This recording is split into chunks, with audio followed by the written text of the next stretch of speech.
You did? I did. Did you have a template? Well, yeah. Yeah. All right, cool. Working in all these places. We're talking about carving pumpkins. October is coming. Yes. So, welcome everyone. Purse Strings here, as we are every Monday at 10:30, to share one of our exclusive Purse Strings approved professionals. And today we bring you Liz Yoder. So we're happy to be here, and Shelly's often is giving us this time slot to share with her community. And are we on LinkedIn too, Maggie? We are. We just And we're jumped on there today as well. Okay, good. So we're out on LinkedIn as well. So we do Facebook Live events, several of them during the week. Some are out in LinkedIn land. So this is new for us. This is really fun. And what we do here is we bring to the table a financial professional who's been purse strings approved, which means they know and want to serve a female market. And Liz is part of a larger organization called Planning Across the Spectrum. And they're just an amazing organization. We're so honored to have them as part of our community. And today she will be talking about self care for those um, families that are raising and working and helping and schooling and whatever. A special. Would you say special needs? Is that the term? What's the term, Liz? So yes and no. I don't know. Every family is different on how they consider themselves, but we're talking about dependent children who are adults. Great. Perfect. Wonderful. Well, I'll let Maggie provide your overview and we'll just kick it off and have a great conversation about this topic. Yeah, give me one more second. I'm just making sure the event is going right. Okay. So, So I'll just take a minute then and just say Purse Strings is always looking for top tier financial professionals on all areas of finance. So we're always looking for attorneys, financial advisors, lenders, realtors, any coaches, business coaches, anytime they want to serve a female market. Now, not specifically only a female market, but a lot of financial professionals do understand the plight of women. The notion that women are a $25 trillion underserved market right now, coming into the largest transference of wealth. We've done the research and the focus groups, and it's proven that women don't feel that they always have a trusted advisor. And so that all stops with purse strings. Now they can go to pursestrings.co and go through our what we call our Rolodex of top tier financial professionals that are ready, willing, and able to help serve a female market. And Liz is one of our uh, purse strings approved professionals. So glad to have you, Liz. Thank you. yeah, Liz, we are so excited to have you here. We're so glad you joined us. And so, let's give a little intro to Liz. She is at Planning Across the Spectrum, and she helps individuals, families, or an employer of those with autism and other disabilities to pursue financial independence. She strives to enhance the quality of life in their future. Liz always tells us how there are enough people telling you what you can't do. She's going to be there to help you find a path that you can do and would be best for you, which is super awesome. So, with that, Liz, I'll give you the floor, and anybody else, please throw in questions if you have them throughout. Wonderful. Well, thank you for having me, and I appreciate being here. So today's topic is one that isn't often talked about in a financial planning meeting, but is also just so important to discuss and to make sure that you know that there's support for you. Oftentimes, when we're making plans for our families, um, we do need to take into account um, what you are going through intimately in your home and what your needs are beyond your child's or your children or whoever you're caring for, and make sure that you have what you need. So the biggest thing, so we're looking at um, today. I'm kind of focusing my attention towards someone who's middle aged and who maybe has an adult child home for the first time. So someone who's kind of in their 20s or 30s. Um, and I'm envisioning a young woman or middle-aged woman, um, maybe still working or has been home as a homemaker for her whole life while she's had a special needs child or a child with a disability. Um, and she's watched her kids go to some of her kids go to college and has this one child who maybe needs extra support. Um, it's a time where and I'm sure all throughout your life as a parent, when you're comparing your life to other people's lives, and it can be a, a point of joy where your child has developed and grown, and you see that spark of light in them and their potential. But you're also watching your peers and their children have different successes that you might not see in the future of your child. Um, your career might be different than what you thought, and you may be focusing in on things that um, weren't important to you when you were younger, but have become important to you because of the life that you live at home with your family. So I think that the main three focus areas I wanted to touch on today were um, kind of the three um, pieces of care that you could do for yourself and for your family, which is first to focus on yourself. Second, to expand your circle of support. And three, to find your replacement. Um, and so I'll go into each one and make sure that we touch on different thoughts on each of them. So the biggest thing that is hard for caregivers to do, most of them who are women, um, either they've been at home with their children throughout the school years, or they're trying to step in as care support now that their children are older and at home maybe, and need support. Um, Once that kind of routine gets in place with your adult child, um, it's really essential that you focus on yourself. Um, there are a number of things that you can do, and we like to we like to kind of remember the analogy or the picture of when you are on the airplane. So again, this is shared through retirement planning, it's shared through special needs planning, it's shared through caregiver support. If you don't have what you need, then how can you give it to someone else? When you're on the airplane and the pressure drops in the plane and the airbags drop, you have to put your oxygen mask on before you give it to someone else. Um, we know that with caregivers, a lot of the time there can be cycles of burnout, that there are times when they've given so much of themselves that they don't really have energy reserves. So now's the time to refocus and see where can you get your energy back and how can you take care of yourself. The first recommendation I have is to just reconnect with relationship to yourself, to your spouse, to friends, and really make sure that you have goals around making sure that you're reconnecting with those people.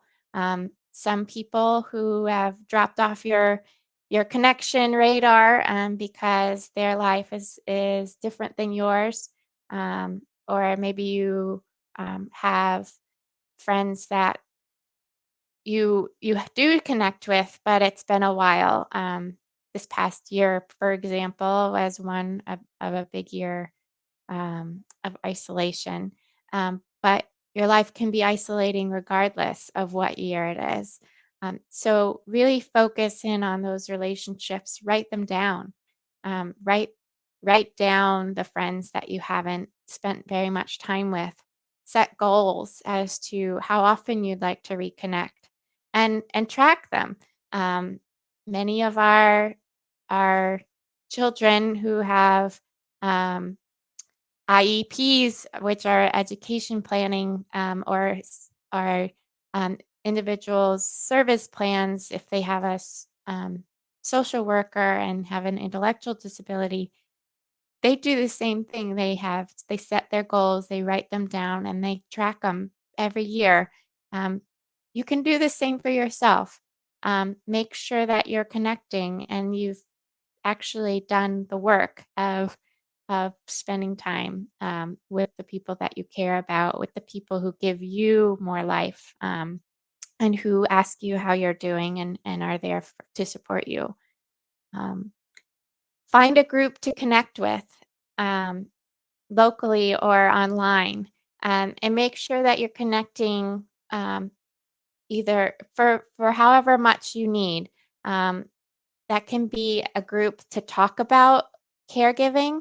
It can be a group to talk about the grief and the challenge of seeing your peers and your own home life being different. And it can be a place where you can get a kind of more of a sense of where other people are at, who share a similar walk to you. They don't have to be your friends. They don't have to be a group that you connect with um, outside of the group.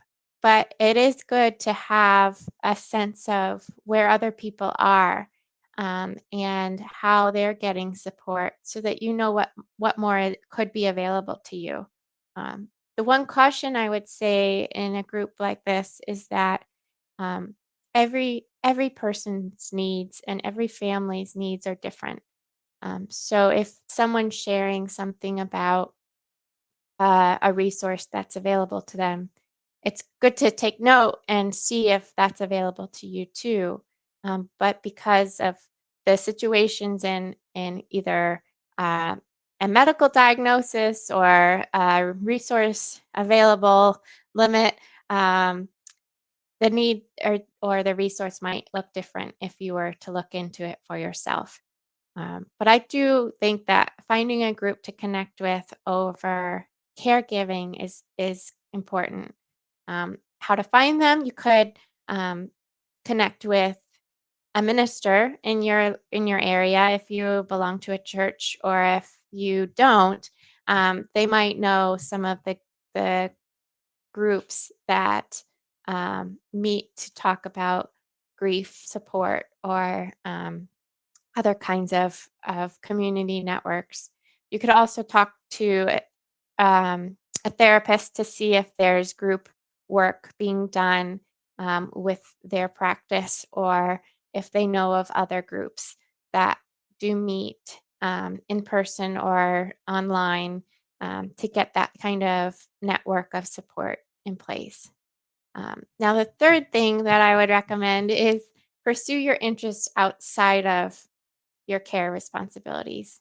Um, Take as much time as you can away from home. A lot of people who have dependent children, um, whether or not they have support at home or not, um, can see themselves leaving home for an hour or two at a time, um, sometimes longer than that, to make sure that they're getting out of the house and making sure and feel comfortable leaving their dependent child at home, um, to do whatever that they need to get done for the day.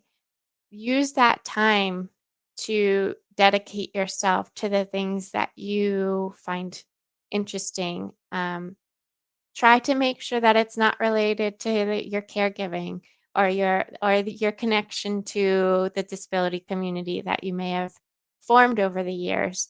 And either take a class or participate in a club, do some crafting, or do some book group work, or something that gets you outside of your care role, and can connect you with other people who have interests related to yours. Um, this could also be looking for part-time work if that's a community that you would like to pursue. Um, and just make sure that you are able to focus again on the things that give you life and meaning, and can reconnect you with the idea that your needs are important too, um, which is essential to um, your ability to again have your needs met as well as your families. So the second, we've focused on refocusing on yourself. Um, the second thing that I wanted to review was expanding your circle of support. When I say that, I include your personal support and the support of your dependent adult child at home. Um, when this is another way of saying expand your circle of support is to ask for help when you need it. Um, one of the biggest things that could be helpful to a family with any kind of disability or vulnerability, is to seek out therapy, um, to make sure that your emotional needs are being addressed and that you're able to talk through what concerns you have of your care, um, the support that you're receiving, and that everybody who's in the care support team is on the same page. This could be individual therapy, it could be family group therapy, it could be couples therapy. Um, we know that working with families with disability, there's a higher risk and potential for separated families and divorce. Um, when you are able to access therapy and positive communication and conflict resolution, um, divorce becomes less likely, and more cooperative. Family relationships can be talked about in a healthier way. Um, I highly recommend that therapy is reviewed as a important part of your toolbook, and your framework for developing your self care and your family care. Um, when you're able to manage um, your emotional life in a healthy way, um, that benefits everybody in your household. Um, The second thing I would say is asking for help from carers or caregivers. Um, it's important to know what resources you have available to you in your local area. And if you have a child who can't be by themselves for um, hours at a time, when you need to leave the house, either you take them with you or you find someone else who can be with them. Um, it could be a day program or a place that you take your child to through for a working day. It could be other kinds of making sure that they have other kinds of employment. Um, Work is could be viewed from your perspective as a caregiving um, entity, so that your child is engaged in an activity where they're safe and being um, that they're in a place that you don't have to be the carer. Um, and other agencies are important to understand what services they provide and for what cost. Um, Caregiving agencies are very accessible to elderly folks, and they are comfortable with illness and major illness and dementia related care. Not all agencies are as um, well equipped or trained to work with ad- adults with disability who aren't elderly and who might have other considerations to take into account. Um, but some just making sure that you know what's available to you um, is important to have in your um, again your toolbox of people to use as a resource. Um, the the third I would say um, is to continue to use your network, your circle of friends, or your community that you belong to, um, and don't forget that they're with you through whatever you need. And asking for friends to be included in the needs and care of your child is important and something that they do want to do. So get your friends and family involved, um, and especially to learn the routines and to connect independently from your support. Your child, who is an adult, um, deserves and can manage independent relationships outside of you being present. Um, Friends and family are friends and family of them as well.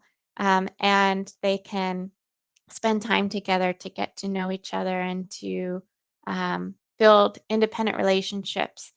Um, Consider um, having your friends go out to lunch with your son or daughter without you being there, and just ask about how it went after. A lot of us as younger adults have been out to lunch with a work mentor or um, a, a church friend. Um, View it as the same way. Encourage your young adult child to develop those kinds of relationships. Um, Ones that might even be people that you're not friends with, but your child has a connection to, and encourage them to spend time one on one together.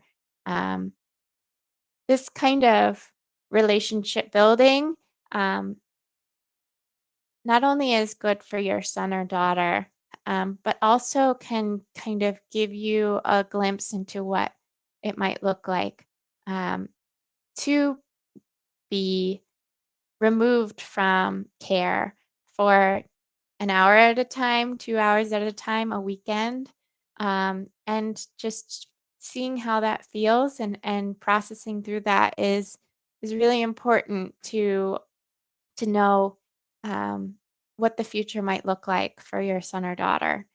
Um, which of course leads me to the kind of last idea that I have, which is um, find your replacement.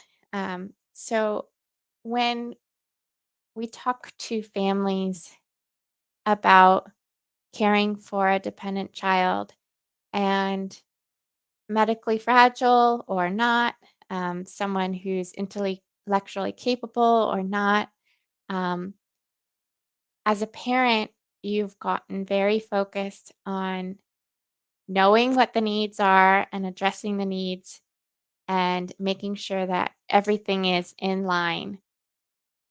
Well, that role will not be yours forever.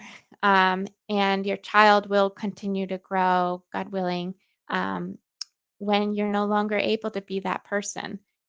Whether you become disabled or pass away, your child will need to have other supports or people or relationships to rely on outside of you. And focusing on that side of your planning and seeing that reality that others can be involved and really take ownership of the health, safety, and emotional um, support of your child can be hugely impactful while you're still around. Um, so there are a couple of things that are important to do to be ready for this stage. Um, the first one, again, we're talking about the end of your life or the end of your capacity to care. it's important to dig in to and review your estate plans regularly. Um, when regularly could be every 5 years, it could be every 10 years, or it could be every time something happens that changes your perception of your own ability to care and support or your child's own ability to be um, independent. So anything that shifts um, your perspective on what's possible is a good time to review your estate plan. Um, we do see that and know that estate planning is something that people try and um, not look at as much because it is a reminder that um, you're not going to be around forever. Um, and we find that really getting focused on what the realities are today and what the needs are today are important enough to address within an estate plan and make sure that they're solidified so that your family has what they need when you're no longer there. Um, Part of that includes creating a life care plan. And I had shared this with purse strings already, and I'm glad that they shared it with your network. So there is something online now about the the care plan. Um, a care plan is really a document established as part of the estate planning world, but is separate from an estate plan um, that really gets into um,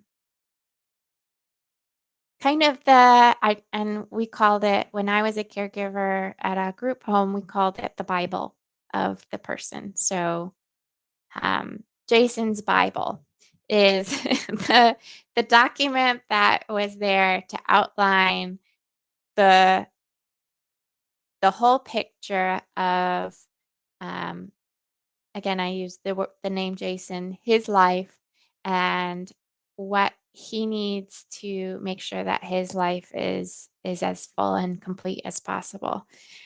So if you are living with Jason, you know every last detail of what he needs to get up in the morning, to eat, to get out of the house, to go about his life. And oftentimes, you or a couple of other people are the only ones who know these intimate things about Jason.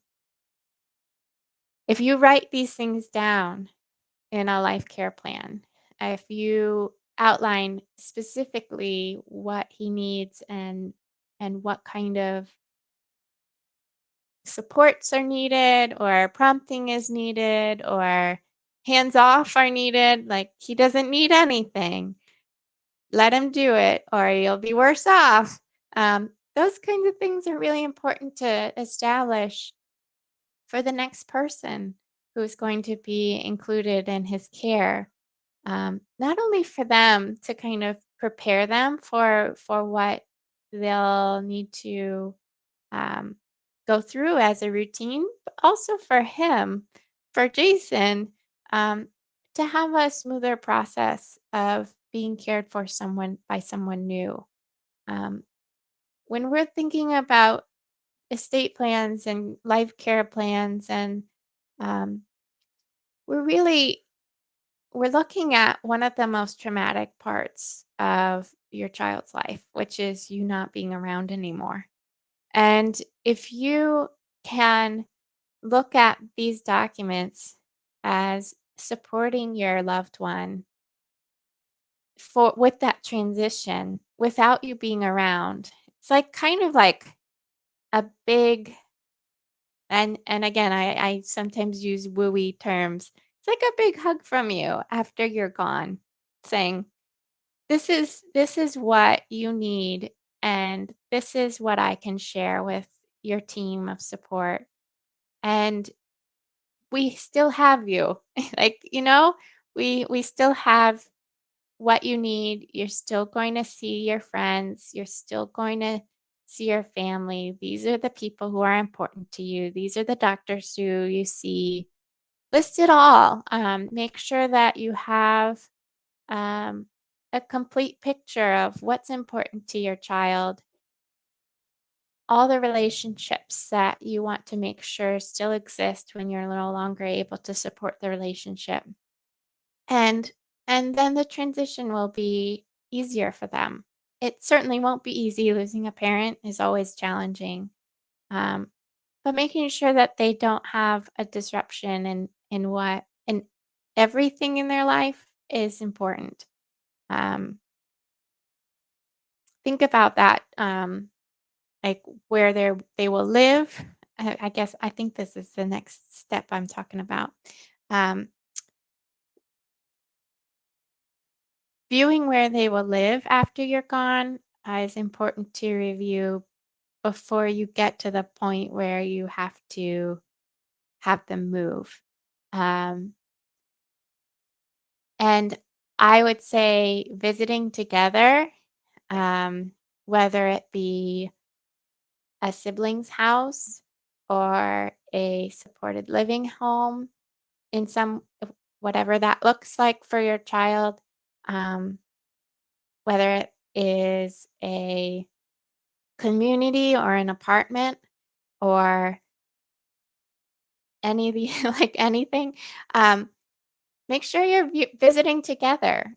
Take trips to see different places where your child would be able to have a supported living experience, and and kind of rank them together, see what's actually available. Um, we know that there's a lot of conversation in the special needs community and the disability community that there isn't anything available, and that there's always wait lists, and there's the care is subpar. You just don't know until you see it yourself. And you can't be creative if you haven't looked at it. So visit everywhere. Make sure that you can kind of picture what the life is like that you want for your child and what they want for themselves, and see maybe they're not the same. Maybe your child wants to live in a community that you feel like isn't the best for him, but maybe he connects with the people living there. So there's so many variables that go into finding a new home, one that they can maintain themselves or maintain with support, or um, independent or in community. There's just so many different options. And it's important to kind of get a sense of that before there's an urgency to it. Um, so the final thing, I guess, that is included in this, um, kind of focusing on what you need, includes financial planning. So financial planning can be a tool for you to look at what you have for your own retirement, but it also has to take into account the care and support that your child will need once you're no longer around. Um, like estate planning, financial planning can be a hard thing to approach, because we're afraid that the costs or the expenses of life will be beyond what we have available to us. Um, the fear of it, of not having enough, or um, just the unknowing of what's available, can really be a challenge to get over, to address the need. Um, Once you get into the planning and get into what you have available to you and get into the tools that you could put in place, if there's way more positive outcomes that could come from that knowing than from the unknowing. Um, so, for example, um, we all kind of, many of us think that we don't save enough, or that we just don't know what the needs will be. Um, Once you get into comprehensive plan and see what the next steps could be for finding funding for housing, or finding resources um, for funding a trust, um, it becomes a lot easier to make small incremental changes and to get closer to the life that you envision for yourself or for your child. Um, and I guess that's what I'll say right now about that. I think that I am a strong believer of addressing the fear that's within planning, um, and just digging into it, because there's always something more that you can do. Um, and there's something present that you haven't seen or discovered yet on your own. Um, it's certainly important to use a professional who knows more about what you could have access to. Um, and specifically, I stand strongly about making sure that you work with somebody who knows more about the specifics of your situation, and who can talk to them in a specific way. Um, that way that you're getting advice that's geared towards you and not towards the general retirement public. Um, it just makes the recommendations and the storytelling of what the future could be a lot easier. I think I'll stop here and see if there are any questions or comments or anything that we can discuss further. This has been wonderful information, Liz. I really appreciate you for all that. I'd love anyone just to throw in any questions if they have any. But I just wanted to loop back on some different topics that you talked about. And one was, I just love how you just like have somebody else take them out to lunch and you get that time away. And so many families and friends would be so willing to do that, I think, as well. We just have to ask, which is something, hard to do sometimes, but um, people are more than willing to do it. And so it's definitely, granted, we should get up and offer more, but don't hesitate to ask someone to do that. That'd be a real honor.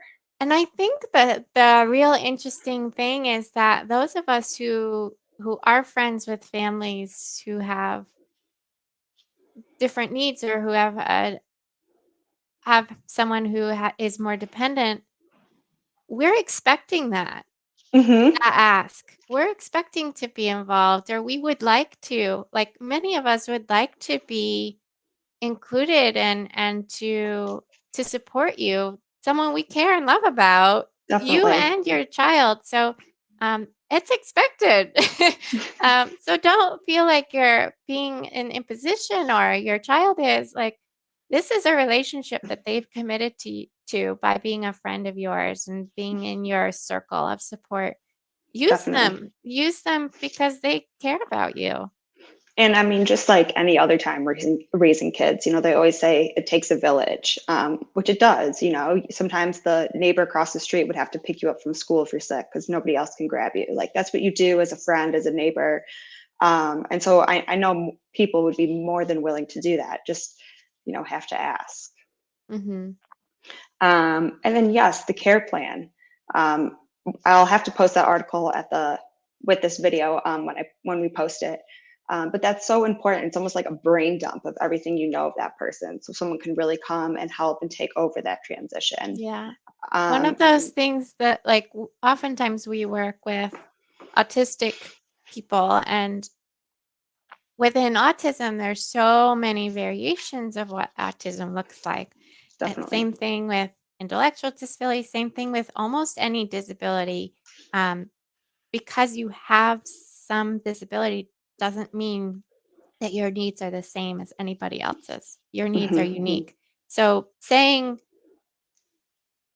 this is the diagnosis really tells the next person very little Right. about what the actual needs are.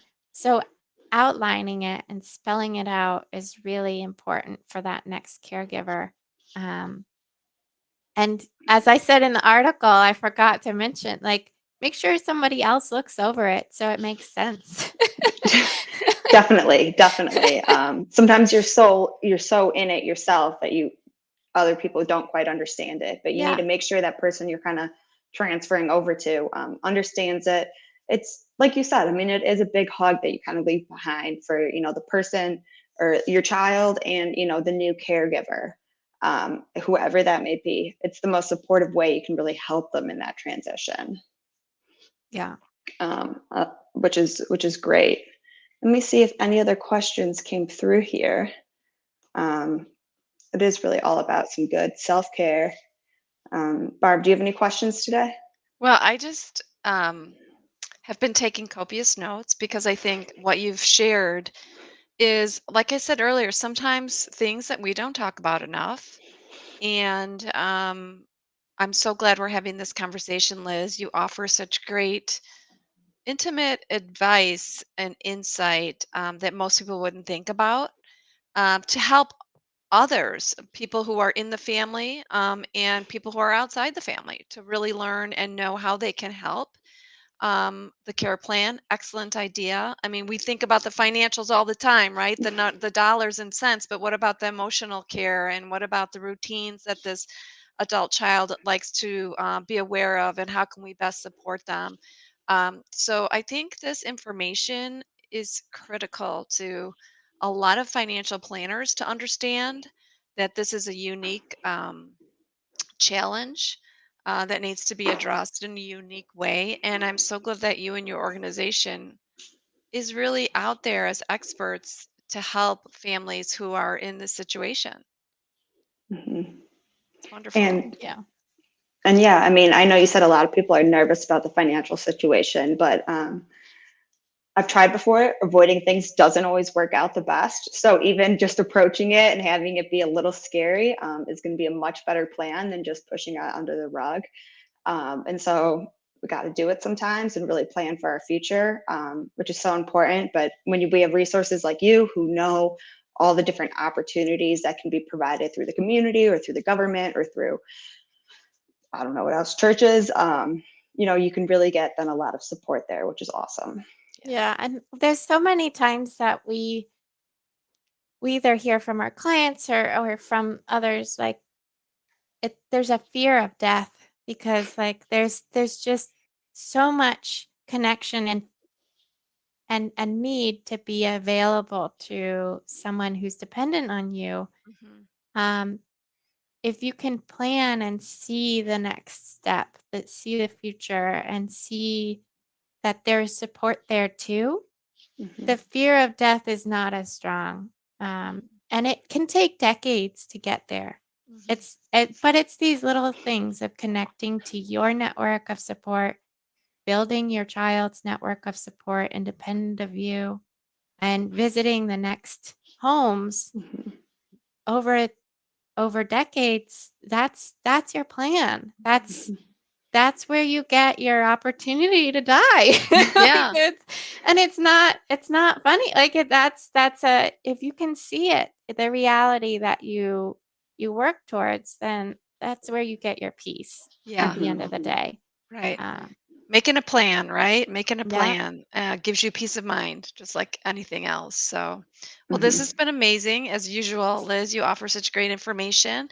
And I'll let Maggie wrap it up from here. Thank Yeah, you. so thank you again, Liz Yoder, for coming on today. Liz is from Planning Across the Spectrum.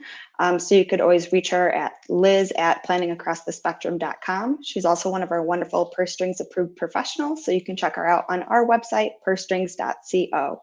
And then I'll post that article that you wrote about the care plan in the video here too, so people can check that out and make sure that they have that covered for them as well. Thank you. We'll see everyone again here next Monday on our Money Mondays. Talk soon. Thank Bye. you. Thank you, Liz.